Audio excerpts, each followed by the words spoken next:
I was 21 years old and navigating my junior year of college, entirely dependent on odd jobs to keep myself afloat. Through a university job board, I connected with a family looking for occasional evening childcare. They lived in a sprawling, single-story mid-century modern home, nestled deep within a heavily wooded suburb of Oregon. The architecture was stunning during the day, featuring massive floor-to-ceiling windows across the entire back of the house. At night, however, those same windows turned the living room into a brightly lit fishbowl, while everything outside remained an impenetrable wall of pitch black. The parents were attending a corporate gala downtown and left around 6 in the evening. Their daughter, a quiet 9-year-old named Clara, was incredibly self-sufficient. She didn't require much actual babysitting. I was mostly there just to be a responsible adult in the building.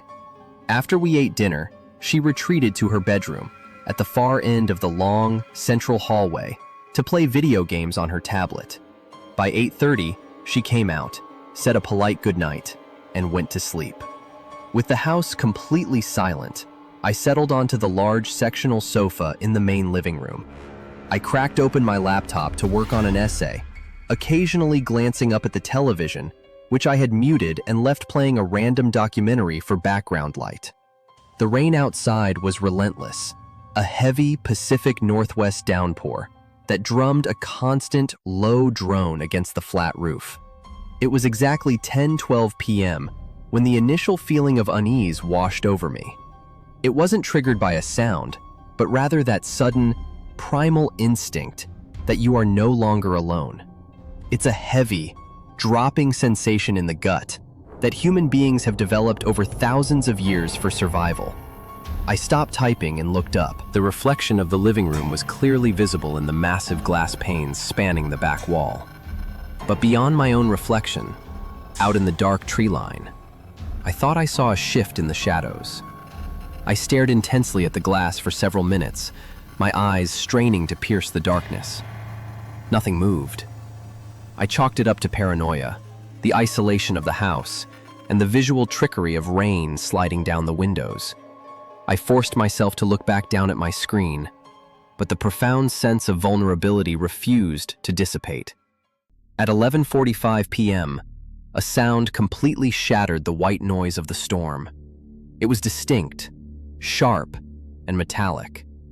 It sounded exactly like the heavy slide of a deadbolt snapping back into its housing. The noise hadn't come from the front door, but from the opposite end of the house, the mudroom, which connected the garage to the kitchen. My heart instantly accelerated, hammering wildly against my ribs. I sat perfectly still, holding my breath, straining my ears to catch any follow-up noise. For a long, agonizing minute, there was nothing. Then, I heard it. A wet, heavy squeak against the hardwood floor. It was the undeniable sound of a rubber-soled shoe bearing weight. Someone was inside the house. Panic, cold and sharp, flooded my veins. My immediate thought was Clara. Her bedroom was situated between the mudroom and the living room where I sat. To get to her, I would have to walk down the hallway directly toward whoever had just entered. I slid off the couch, leaving my laptop open, and crept toward the hallway entrance, keeping my back pressed tightly against the wall. I peered around the corner. The hallway was completely dark, save for the faint, ambient glow creeping in from the kitchen at the far end. Standing in that dim light, completely still, was a towering silhouette. The figure was wearing a dark, heavy raincoat, the hood pulled up. Water was actively dripping from the hem of the coat, pooling silently on the hardwood floor. The person wasn't moving. They were just standing there, their head tilted slightly toward Clara's closed bedroom door, as if they were listening. My brain went into a state of hyper-focused overdrive. I knew I couldn't fight someone that size, and I couldn't let them get into Clara's room. I needed a distraction, and I needed to get her out. I quietly backed away from the hallway and moved to the front door. I unlocked it as silently as humanly possible, leaving it open just a crack to the freezing rain. Then, I picked up a heavy ceramic vase from the entryway console table. With all the strength I could muster, I hurled the vase directly into the center of the living room. It shattered explosively against the coffee table, the sound echoing like a gunshot through the silent house.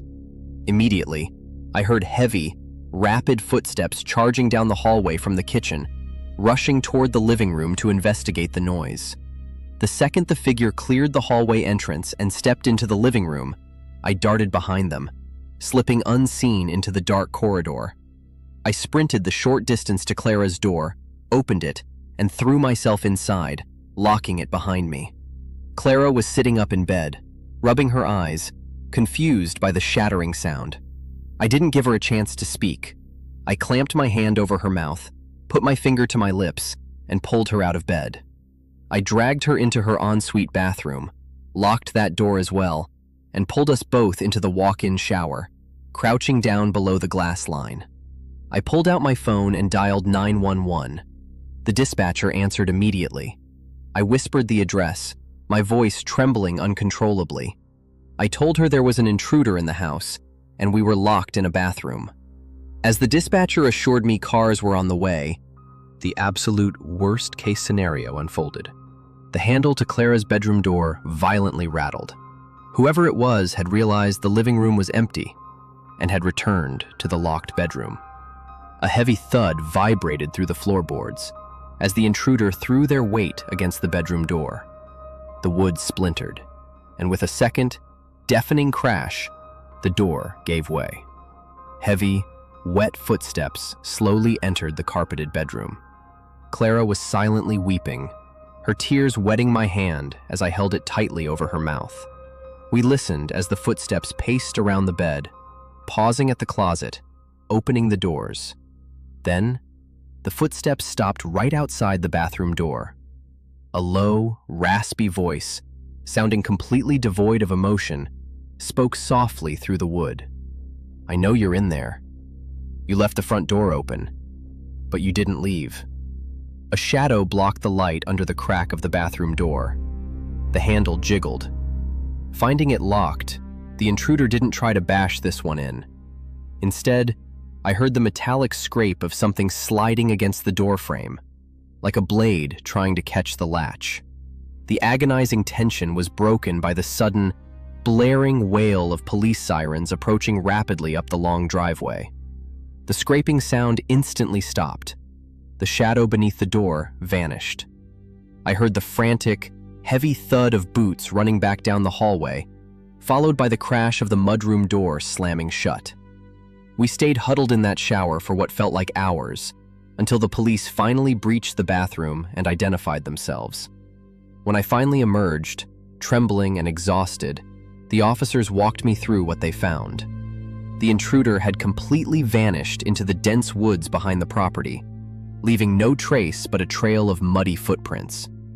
But the detail that cements this as the most terrifying night of my life wasn't the broken door or the whispered threat. It was what the police found in the kitchen.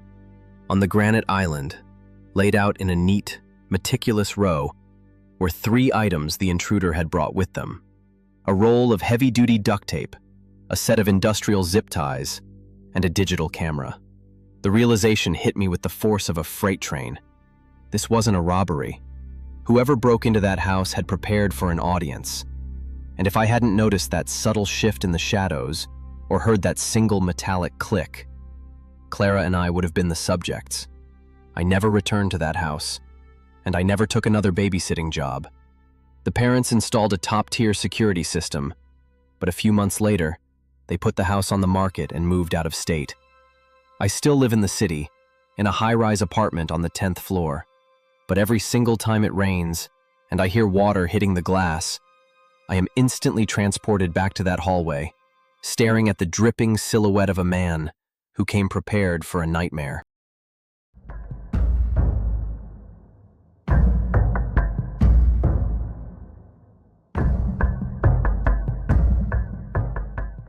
I was a 22-year-old grad student, desperate for extra cash to cover my upcoming semester's tuition.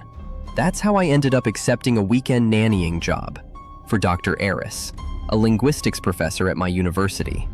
He and his wife were heading to a 2-day symposium in Chicago, leaving me in charge of their 10-year-old daughter, Evelyn. They lived in an ultra-modern, brutalist-style home, tucked away at the very end of an affluent, heavily wooded cul-de-sac. The house was essentially a giant block of concrete and floor-to-ceiling glass, filled with smart home technology. It felt cold, but incredibly secure. Evelyn was not your typical 10-year-old. When her parents introduced us, she didn't smile or say hello. She just stared at me, with these pale, unblinking blue eyes. Dr. Eris brushed it off, explaining she was highly introverted and preferred her own company. He handed me a list of emergency contacts, the Wi-Fi password, and a code for the security system. By 5 p.m., they were gone.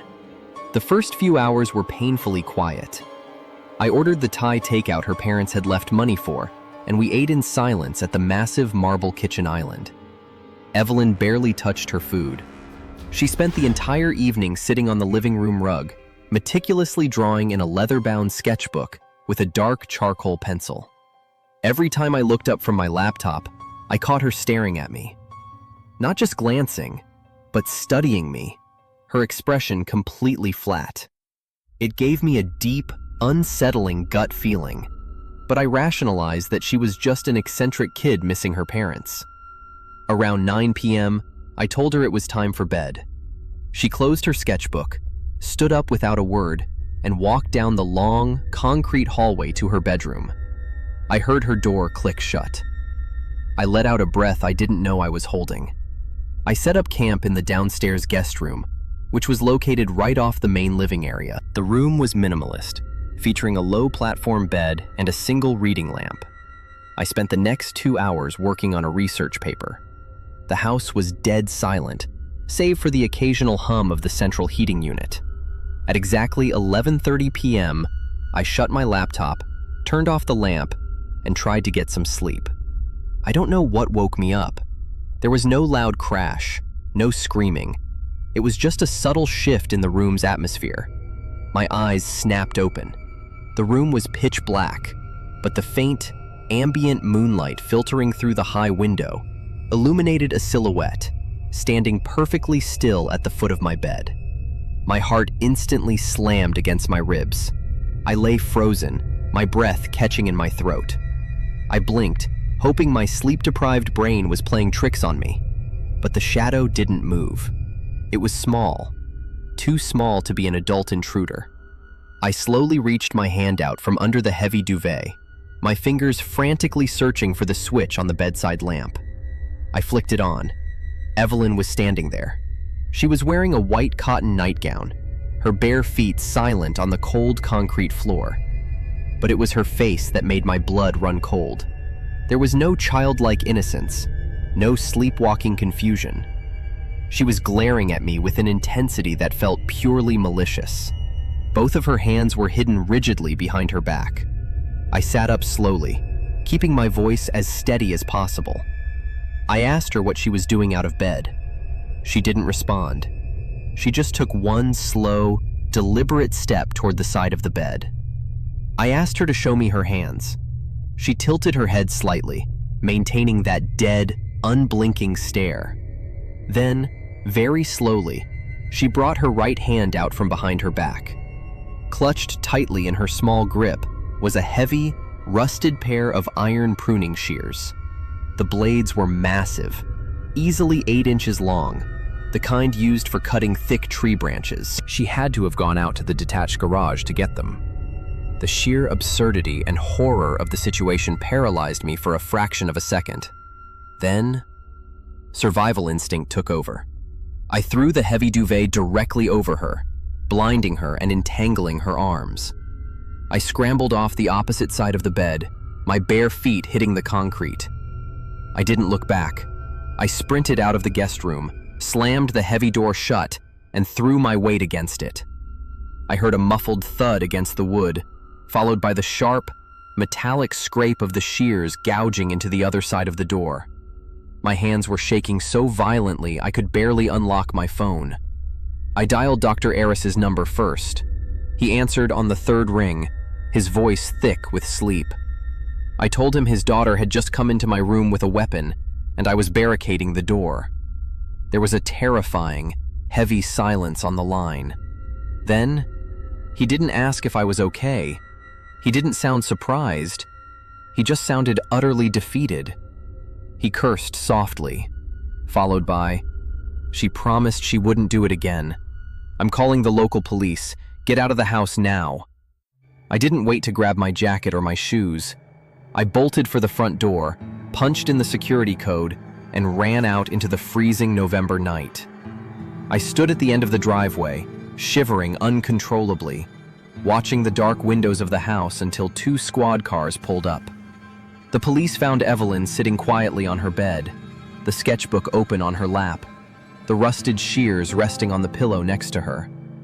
The officers escorted me to my car and told me the parents were driving back immediately. I never spoke to Dr. Aris again. I dropped his class the following Monday and never accepted another babysitting job. The image of those massive, rusted blades clutched in the hands of a 10-year-old girl is burned into my memory. But what truly haunts me isn't just the event itself. It's the realization of what she had been drawing in that leather sketchbook all evening, and the chilling certainty in her father's voice that this wasn't the first time she had stood over someone in the dark.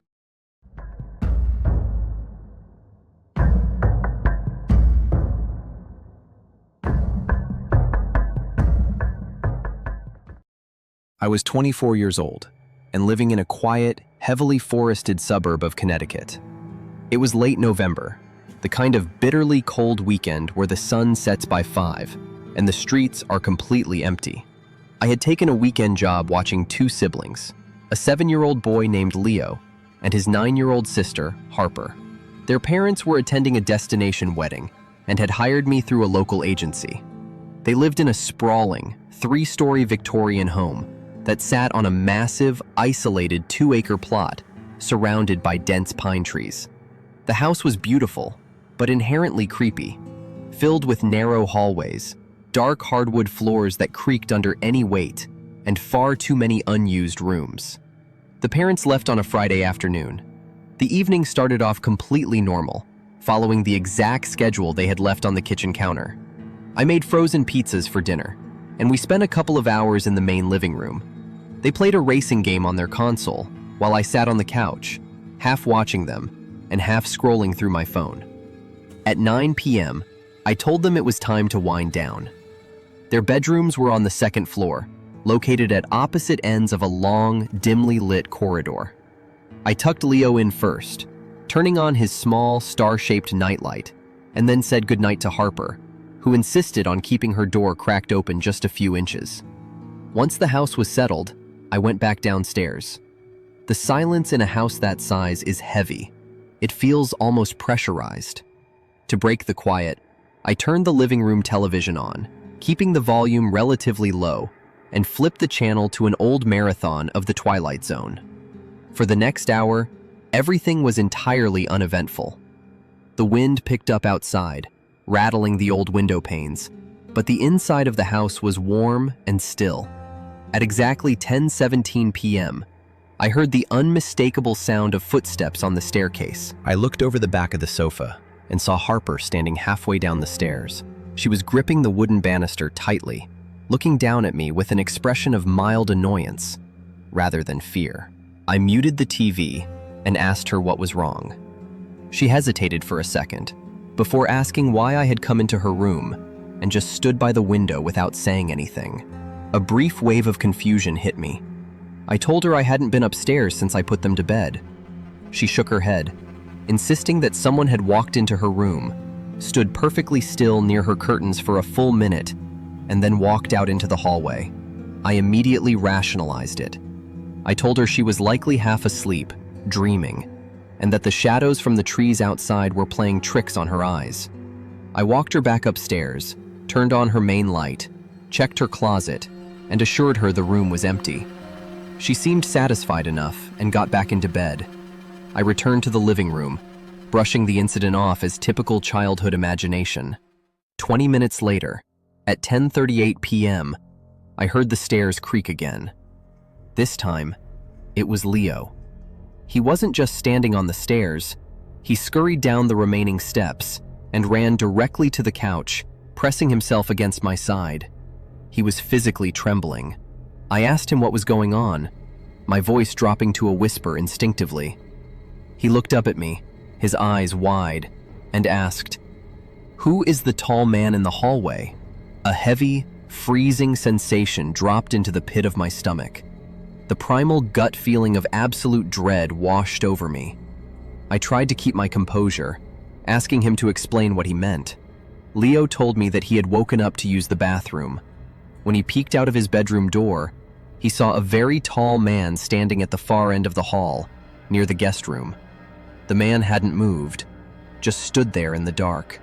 Two children, in separate rooms, describing an unnerving presence within half an hour of each other. The logic of bad dreams and shadows instantly evaporated.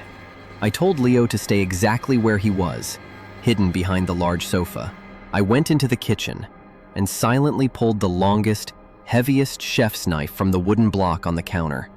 My heart was hammering wildly against my ribs, the sound almost deafening in my own ears. I walked to the base of the staircase. I didn't call out.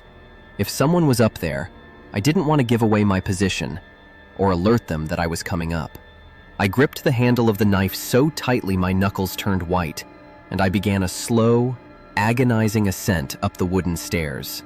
Every step seemed to emit a loud, echoing creak. When I reached the second-floor landing, I pressed my back against the wall.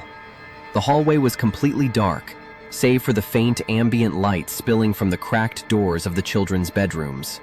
The air up here felt remarkably colder, carrying a faint, unnatural scent, something like damp earth and old copper. I listened intently. There was no sound of rummaging, no footsteps, just a thick, suffocating silence. I slowly leaned forward to peer down the length of the corridor. At the very end of the hall, just outside the doorway of the master bedroom, was a figure. He was impossibly tall, easily 6'5" or more, with an emaciated, skeletal frame, wrapped in filthy, oversized, dark clothing. He wasn't facing me. He was facing the wall, his back hunched at an unnatural angle. I froze, completely paralyzed by the sheer terror of what I was looking at. I couldn't breathe. My mind screamed at me to run, but my legs wouldn't move. Then, the figure began to move. He didn't turn around normally. He slowly, agonizingly twisted his upper body, his spine popping audibly in the quiet hallway. As his face came into the dim light, I saw that it was smeared with dark grime, but the most horrifying detail was his expression. He was smiling. It was a wide, forced, cartoonish grin that stretched far too wide across his gaunt face. He raised one long, impossibly thin arm, his fingers ending in sharp, dirt-caked nails. He placed his hand against the doorframe of the master bedroom. Then, in a high-pitched, vibrating, sing-song whisper that sounded completely unhinged, he said, "I see you." He ducked his head behind the doorframe, completely out of sight. A second later, he slowly slid his head back out, his eyes blown wide, his grin still fixed. He was playing a grotesque, silent game of peekaboo in the dark. The sheer absurdity and malice of the action broke my paralysis. I didn't engage. I turned, bolted down the stairs, practically jumping the last 5 steps, and grabbed Leo from behind the couch. I didn't bother getting coats or shoes. I dragged him toward the front door, unlocked it, and ran out into the freezing night. We sprinted across the frost-covered lawn to the neighbor's house, a massive property about 200 yards away. I pounded on their door until porch lights flicked on, and an older man let us inside. I called 911 from their kitchen, hyperventilating as I explained that an intruder was in the house, with the 9-year-old girl still upstairs. The dispatcher kept me on the line, dispatching multiple units immediately. The minutes it took for the police to arrive felt like hours of agonizing guilt and terror. I stood by the neighbor's window, watching the dark Victorian house, praying I wouldn't see that tall figure emerge. When the police breached the house, they found it empty. The intruder was gone. Harper was found still fast asleep in her bed, completely unharmed and unaware of the nightmare that had unfolded outside her door. The police investigation revealed exactly how he had gotten inside. The heavy wooden storm doors leading down to the root cellar had been pried open. Muddy, oversized footprints were tracked up the basement stairs, through the kitchen, and all over the second floor. Based on the amount of dried mud found in an unused guest room closet, the police concluded that the man had likely been inside the house for hours before I even arrived that evening. He had been waiting, listening to us go about our normal routine, before deciding to crawl out and roam the halls. The man was never identified or caught. The parents sold the house less than a year later. I never took another overnight job, and I still cannot walk down a dark hallway without my heart racing. The image of that impossibly tall, grinning figure sliding out from behind the doorframe is permanently burned into my memory, a constant reminder that sometimes the monsters children see in the dark are entirely real.